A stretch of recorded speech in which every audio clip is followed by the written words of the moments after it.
দেখো নিয়ে আসছি ফুচকা, কারণ ঋতু তো ফুচকা। যা সর গাইস, ও হাতে ভিতরে সুপার গ্লু মারতেছেন না।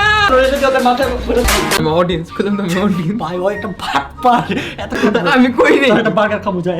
আমি তাও না আমি প্লিজ জয়। আমি ওর আনছি মূলত কেন জানেন, আমার যদি কোনোভাবে মেশ করবো মজা। এই প্লিজ গাইস, গাইস দেখছেন কি জামা পরতেছে ব্লগের জন্য, প্লিজ গাইস একটু লাইক দিয়ে দিতে বলি না, একটু দিয়ে দেন, চ্যানেলটা সাবস্ক্রাইব করে দেন। 3 মিলিয়ন হেল্প করতে হবে এটা পড়তে। আমি কখনো এগুলা পড়ি নাই। আমি কি পড়ছি, তুই পড়ছ? আমি পড়ছি কখন এগুলা? পড়ছো? সি সি কেন পড়ছি? না, আজকে ফার্স্ট টাইম পড়তেছি, প্লিজ হেল্প করো।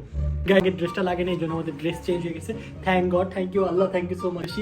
পচা ছিল, এখন এটা মোটামুটি, বাট এটা যে ভালো এটাও না, এটাও একটা পচা। ছেলেদের জন্য মেয়েদের ড্রেস পরাটা আসলে অনেক বেশি দুঃখজনক, বাট কি করবো, চ্যালেঞ্জ জন্য করতে হইতেছে। ভাগ্যটা অনেক বেশি খারাপ। তুমি কি কখনো পড়ো নাই? আমার বডি ফিটনেস সাথে এটা যাচ্ছে না, বাট ওদের আমি বুঝাতে পারতেছি। বলছে অমনি করছি, বাট তারপর ড্রেস ঢুকতেছে না। এখন আমি একটু করবো, যদি ড্রেস ছিঁড়ে যায়, যদি কেউ দায়ী না, কেউ দায়ী বলো। No.